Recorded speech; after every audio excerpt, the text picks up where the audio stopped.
Welcome to this episode of Agents of Security. Very Thank excited you. to have you and discuss your sharp perspective on how CISO should operate in this era of AI and how our organizations can move forward without increasing the risk. So, very excited for this conversation. Thank you. And thank you for inviting me on your podcast. Awesome. So, with that, let's get started. So, Kathy, from your vantage point, what are the most meaningful shifts you're seeing in the security landscape right now? Sure. So there are three that I think are becoming more prevalent. One is we're seeing more risk happening in the cloud runtime. More organizations, now recognize that risk concentrates where code, data, identities, and AI systems are executing. And so static controls that we've seen in the past are no longer, uh, you know, they can no longer keep up in this dynamic environment. We're also seeing that identity is a new weak spot. I'm sure, lots of Mm. folks have heard about the NHIs, and that's certainly a topical area. But, we're seeing thousands of machine identities, tokens, AI agents making decisions automatically for us. So we're shifting from an attack surface focused on people to now the inclusion of non-human identities making decisions in real time. And then I would say, right, with all this coming into play, executives, leadership, right, they're looking at CISOs or security programs really to shift from, blockers to growth enablers. So executives are wanting CISOs and their teams, to really be a part of the promotional factor, building trust with customers, winning deals, and really supporting the business. So those are a few things I would say that are top of mind. Yeah. S Maybe we can double click on some of those as well. So from your perspective, like if you can give us a little bit more color on what runtime security looks like or could look like in the future, that would be great. Yeah, I would say, gosh, things that we should be thinking about. Is really understanding the type of new issues that AI systems will introduce through unintended behavior. Agents will be taking actions that we didn't explicitly approve. Things like chaining APIs in unexpected ways or escalating privileges through automation. So really, you know, uh, not the classic malicious activity, just Hmm. like accidental misuse, but happening very quickly at machine speed.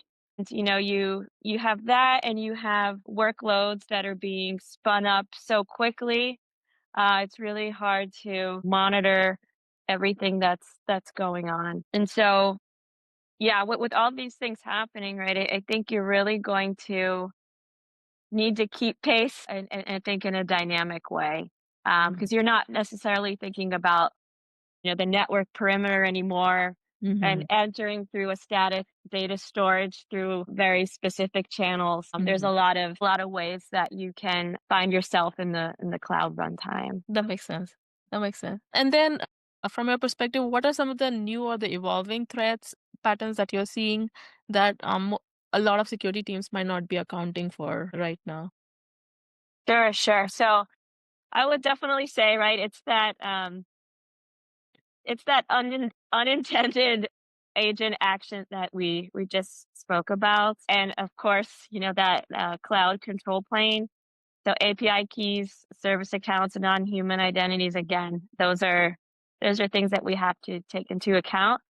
And then when you think about the SOC sides, we definitely want to mention how the SOC fits into all this. Most teams really haven't adapted their detection logic really to identify these new patterns. So I think we're also going to need the SOC to have new signals, context, right? Putting all these actions together, understand what's taking place, and new playbooks to keep up with how threats are actually unfolding because we're getting a lot of data, a lot of information from various tools and alerts and logs, and it's really correlating that context that becomes even harder and then you factor in this non-human component.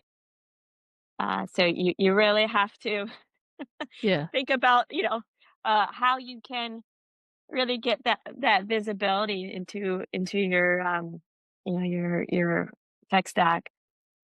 That makes sense. I think the key to all of this would be how do you detect have a adaptive detection, right? And how are you Right. able to manage and respond to that detection with all the changes, the speed at which all the changes are happening. Mm. Absolutely. Yeah, it's the speed and, frankly, right, humans can't keep up. Right, that's right. So it would be machine versus machine. Machine versus machine, it's kind of like that old cartoon, Spy versus Spy, Yeah. right, where you try and outwit each other. Yeah. And we are seeing that a little bit right now, right? We are seeing that attackers are adapting and using AI a lot these days to launch malicious activities. And now the defender side, they are beginning to come up and take use of AI a little bit more. But from would love to get your perspective on how you're seeing this side of the equation evolving as well on how attackers are responding to AI. Sure, sure. So, like we were saying, things are moving quickly. Attackers they're adapting fast, right? And like this spy versus spy scenario, they're trying to mirror what we're doing on the defender side. And some of the things you're seeing a lot being done a lot better right now is the sort of the front end attacks. So things like better phishing, Hmm. faster recon, and more personalized, harder to spot, social engineering. Hmm. And then, again, we're also seeing the shift to this cloud control plane. So API keys, service accounts, model endpoints. You know, that's becoming more of the focus, because these AI powered defense tools that we're leveraging more and more make these like traditional entry points harder. And so attackers are also going after the places where AI behaves a bit unpredictably. So through model manipulation, prompt injection, and trying to influence automated decision making. That makes sense. Yeah. So what are the kind of things you think that if on the defense side we need to do to make sure that we can keep up with the use of AI on the attack by the attackers? Yeah, I think that you want to understand where you're vulnerable, right? Like have a really good understanding of your environment, especially if you think about shared work models with cloud providers, right? There are things that inherently in AWS or GCP or what have you will manage for you, but you really want to understand what's in your control, right? And understand the tools, get visibility into your environment. There's a number of tools out there that are emerging in this space. So I would say, think through your unique environment. What are the tools in place that'll give you that visibility? And it's kind of an environment or a situation right now where there's a lot of innovation and we're still figuring all of this out. So it's a combination of looking at what's out there in the market and what can we potentially build in-house to restrict some of these attack surfaces, but it's really understanding what your unique environment is, Mm-hmm. and finding the right tools that we have right Yeah. today. Um, a lot, from my perspective, there's been a lot of conversations on this topic in the CISO forums and just peer-to-peer discussions. And I don't know that anyone has, 100%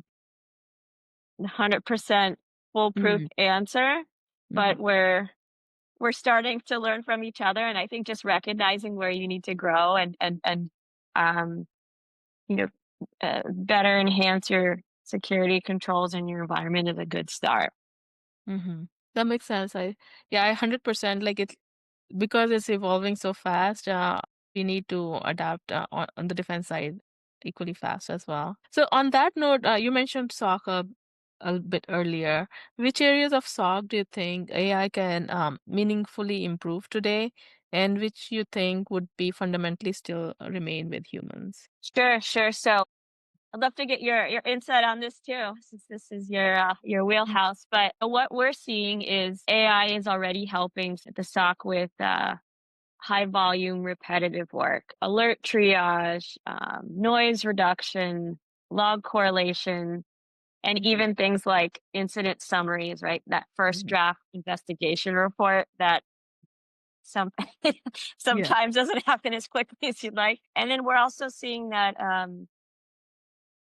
AI within the SOC can connect signals faster than humans, Mhm. right? And it makes tier one work more efficient. There are some companies right now that have fully automated their tier one with AI, right? Some Mhm. companies that even have tier two that are very advanced. So it's really dependent on how AI forward your organization is. But we're still seeing that humans are needed for judgment calls. So understanding intent and business context and making those important decisions on is this a real issue or not. So kind of Mhm. aggregating the risk to see if it's something that needs to be addressed.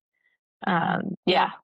Yeah, that makes sense. I think a lot of on the SOC side, we are seeing opportunities both on the alert triage piece is definitely one where the whole idea or the vision there is to be able to do end-to-end alert triage, right? And investigate and give the first draft of if this is a true positive or false positive, and if it is a true positive, what actions you can take, and in fact, take those on your behalf as well.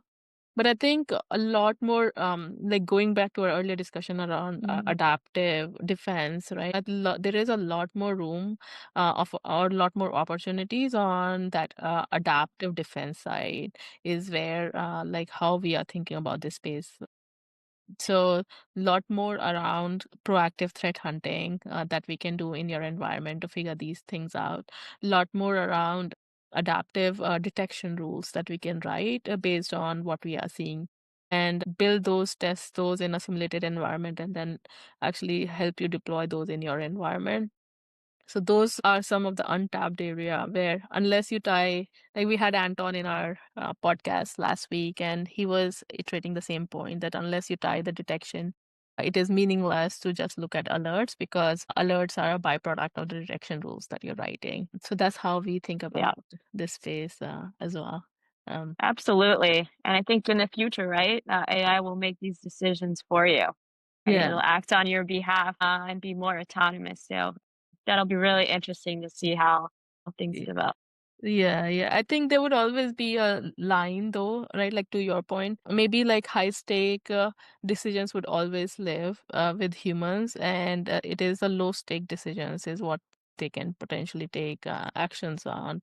And how do we determine what is high stake versus low stake is where, that nuance that needs to be built in working with the teams that this gets deployed in. Yeah. Yeah, yeah.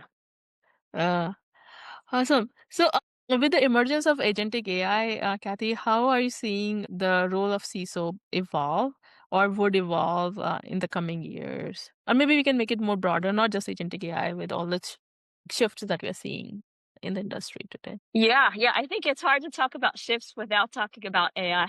Yeah, that's Agentic right. AI, it seems like it's really everywhere.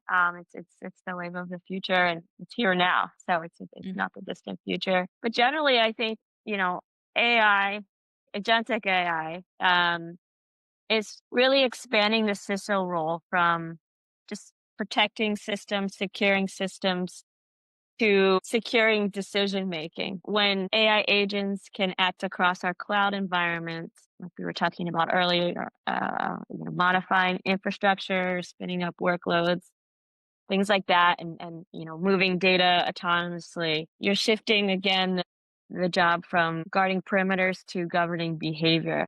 The CISO role is expanding to both human and machine. And, the CISOs are also being pulled into more product, Mhm. of course, engineering and leadership strategy because you can't, where you might have thought of AI as a tool, right? It's not just a tool. It's just not another tool, it's something that's a part of your operating model. And so the CISO is finding themselves in a little bit of a hybrid role of course, security leader, but very much focused on risk, and AI governance.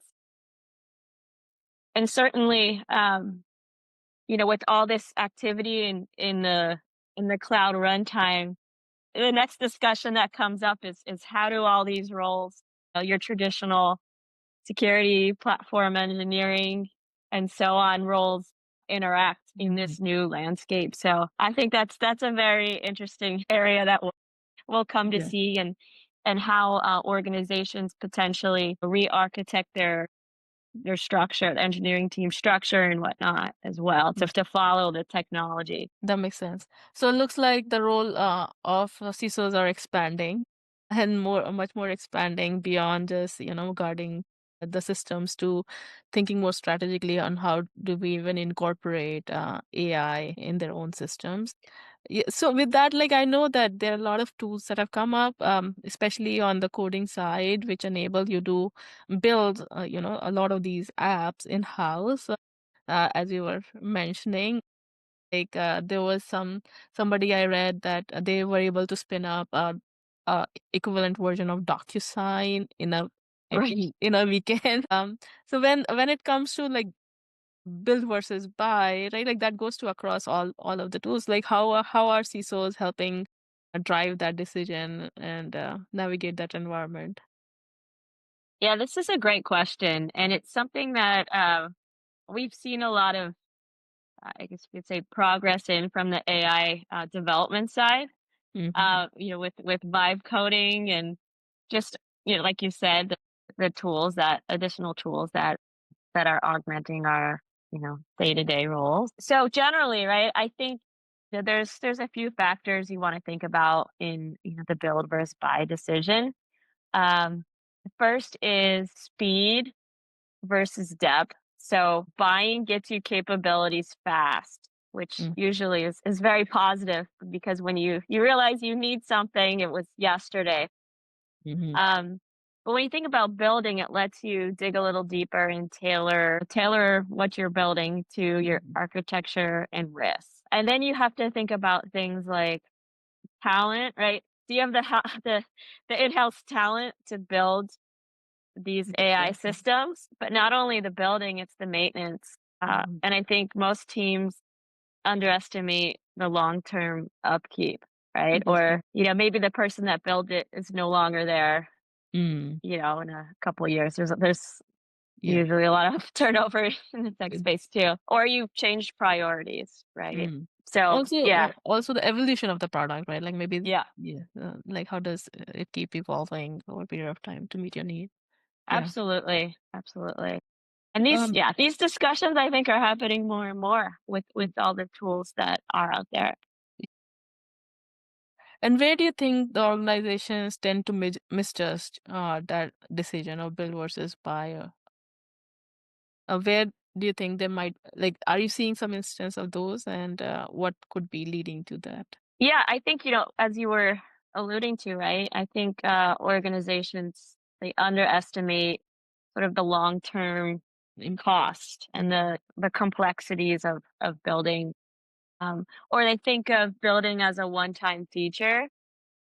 But if we take the AI example, right, you need constant tuning and monitoring and retraining and support. And then, there's that integration into your tech stack and just the internal talent again. Um, so, the result of these misalignments really is the projects will take longer, cost more, and perhaps deliver less value than buying a mature solution. Yeah, But it could be that there are some things you feel very confident about building in your environment. You have an expert team in a specific thing, and then you leave the things yeah, that you don't have that level of yeah, expertise in to people that do, because that's what yeah. they do their day to day. I think I kind of see a spectrum in this domain of build versus buy, right? Like having worked at companies like Google and Right. there is, and you were at Meta too, right? Like there is so much focus of build. build internally rather than Yep. buying. And while there is, like, on the other hand, there are companies who are more willing to buy from third parties. So I think, yeah, Yeah, that's a good point. I think the FANG, right? The FANG companies certainly have that engineering power to yeah, build, and a lot of times that is preferable. But most companies aren't, they don't have that luxury. So it's, yeah, it really depends on the culture, yeah, company culture and risk tolerance. Uh, that's a great point. that makes sense. Yeah. So looking 3 to 5 years ahead, what industry shifts do you think teams should be thinking about right now, and that we are probably not thinking about currently? Yeah, I think it, really a common theme for our discussion Agentic today has AI. been AI, right? Yeah, And you are the agent of AI, right? So, yeah. the most underestimated shifts, I think, are going to be the autonomy of AI systems, in Mhm, day-to-day operations. And what we're starting to see and what we're going to see more of is the AI agents won't just assist, they'll mhm, make changes to, our mhm, cloud environments, move data, deploy code, and really interact across systems automatically, interact with mhm, other agents. And it's, again, shifting that mindset of human driven risk to mhm, non machine driven risk. mhm, And it isn't just, the risk isn't just more attacks, it's also losing visibility too into why an AI system acted in a particular way and then not having the guardrails to control it. So mhm, I think, overall, you have to prepare for a certain level of autonomy, oversight, and monitoring of these AI systems. And um, I think, some companies are more advanced, but as a whole, we're still figuring all this out and how we move towards this space. Then in that case, I feel like from what based on our discussion, the Palo Alto acquisition of Chronosphere seems very Right, timely, right? right, right. So it is the observability of all the laws, everything that the agents can do and potentially can do, right? Like that becomes a critical piece, missing piece. Yeah. Absolutely, absolutely. And you are seeing a lot of acquisitions in general right now too, with the larger companies that want to stay competitive. Yeah, certainly Palo Alto is no different. Yeah. Yeah. Cool. Well, that's all I had from my side, Kathy. Anything else that comes to mind that you want to share with the audience? Anything that we might have not discussed? Well, I would just say, thanks for having me. It's been a pleasure speaking with you, Neha. And, we're all very much looking forward to seeing what comes out of, you know, Arambh Labs. And, we know you're working on something really interesting for the future. So, uh, Thank you, thanks Kathy. for doing what you do. Thank you so much for coming to Yeah, our and having this wonderful discussion and giving us insights on what's keeping CISOs busy these days. So really, really appreciate that perspective. And yeah, we'll be in touch and hope to have more of these conversations in the future. sounds good. All right. Thank you. Thank you. Have a good Bye. day.